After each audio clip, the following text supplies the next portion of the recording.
mois de juin, ça a été plutôt un bon mois, même malgré une fin de mois très, très difficile comme tout le monde le sait. Mais en tout cas, plutôt une bonne surprise. Le mois de mai avait été compliqué, mais c'est vrai aussi qu'il y avait des ponts. Le mois de juin est plutôt positif, donc pour à peu près tous nos secteurs d'activité. Le seul où c'est un peu plus complexe, c'est celui de l'équipement de la maison, avec un peu moins de performance.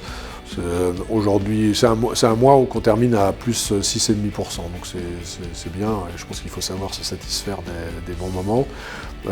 D'une manière générale, c'est plutôt c'est le troisième mois en fait en termes de performance depuis le début de l'année. Janvier et février avaient été meilleurs, mais c'est quand même le troisième.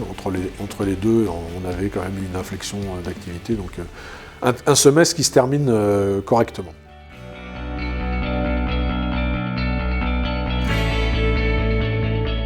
On ne doit pas l'oublier quand même, on sort de 2 années de Covid, enfin tout ça, rien n'est facile à analyser, mais si on doit être assez simple quand même, il y a des secteurs effectivement qui bénéficient d'un vrai dynamisme un peu, enfin pas surprenant, mais qui est quand même une bonne surprise, notamment le secteur de la beauté, de la parfumerie, où on est sur des augmentations de chiffre d'affaires de l'ordre de 11%, 12%, donc c'est quand même très fort. Alors il y a eu des augmentations de prix, mais en tout cas quand même, ça montre un vrai dynamisme et une volonté d'achat des consommateurs.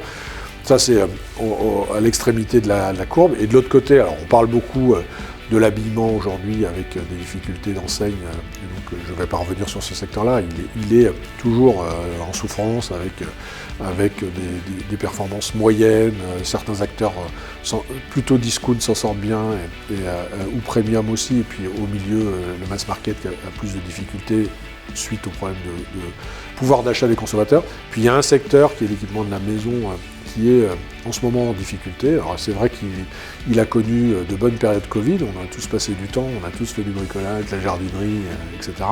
Aujourd'hui, il y a un peu le contre-coup de ça, c'est-à-dire qu'il y a un suréquipement des Français sur certains sujets.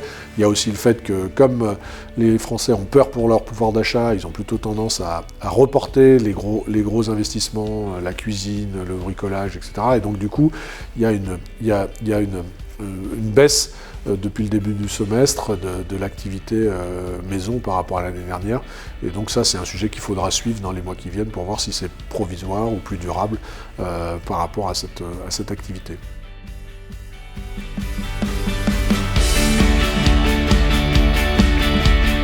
C'est vrai que j'ai oublié ce phénomène, mais évidemment, tout ce qui est bricolage, équipement électroménager est très lié au marché du logement, et on sait malheureusement la difficulté dans laquelle est aujourd'hui la mise en chantier du logement. Et donc forcément, comme le marché est un peu bloqué, les problématiques de taux d'intérêt pour les ménages, du coup de difficultés à acheter, ça c'est toujours très défavorable effectivement au marché de l'équipement de la maison.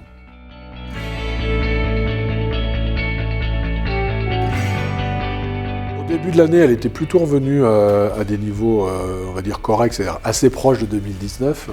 On sait quand même que de toute façon, il y a une baisse tendancielle de la fréquentation des magasins parce que le magasin a une autre place qu'avant dans le circuit du consommateur avec nos outils de smartphone, etc., qui nous permettent de regarder avant de se déplacer. Donc ça, c'est normal qu'il y ait une baisse.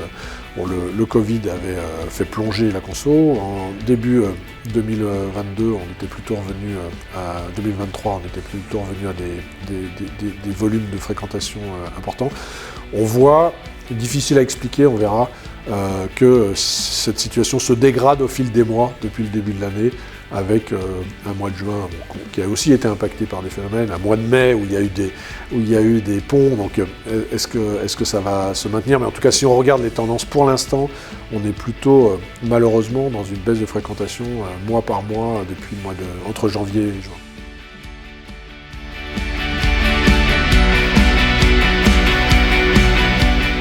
En fait, les différences ne sont pas très notables. Il y a des petites différences. On voit qu'en centre commercial, les très gros centres co s'en sortent plutôt mieux que les centres régionaux. Et en centre-ville, c'est un peu la même chose. Les gros lieux semblent plus attractifs, on va dire, ou en tout cas, ou à l'inverse, souffrent moins de baisse de fréquentation. Mais c'est un peu à la marge quand même. Il n'y a pas de grande différence.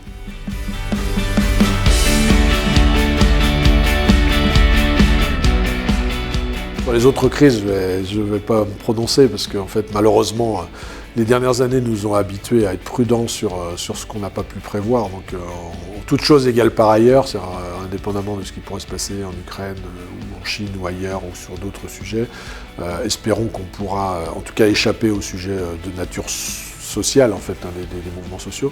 Mais en tout cas, alors serein, on ne s'attend pas non plus à ce que ce soit un super semestre. On voit que la tension sur le pouvoir d'achat est quand même là.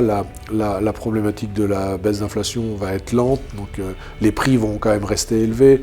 Donc, notamment pour les ménages les moins favorisés, on voit que le prix de certaines dépenses contraintes reste forte.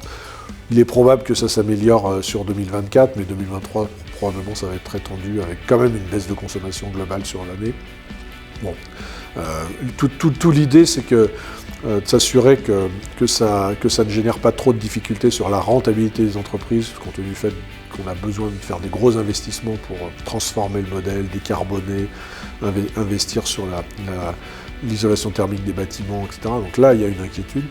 Aujourd'hui, c'est pour ça d'ailleurs qu'on n'est pas content du tout, pour être honnête, de la décision du gouvernement de ne pas plafonner l'indexation des loyers l'année prochaine pour les enseignes, parce que on pense que c'était un des seuls moyens, un des seuls leviers qui existent aujourd'hui, puisque les salaires augmentent et c'est normal, les approvisionnements vont baisser, mais c'est pas encore le cas. Donc le seul sujet, c'était d'essayer de couper la poire en deux avec les bailleurs.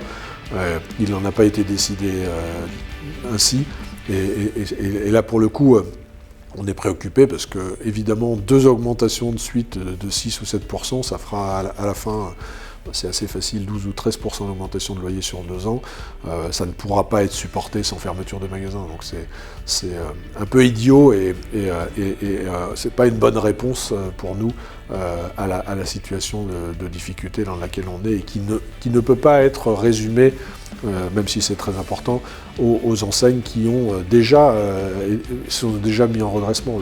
C'est un sujet de modèle économique global, d'équilibre entre une consommation qui peine et des coûts qui augmentent. Donc c'est assez mathématique malheureusement, donc on verra.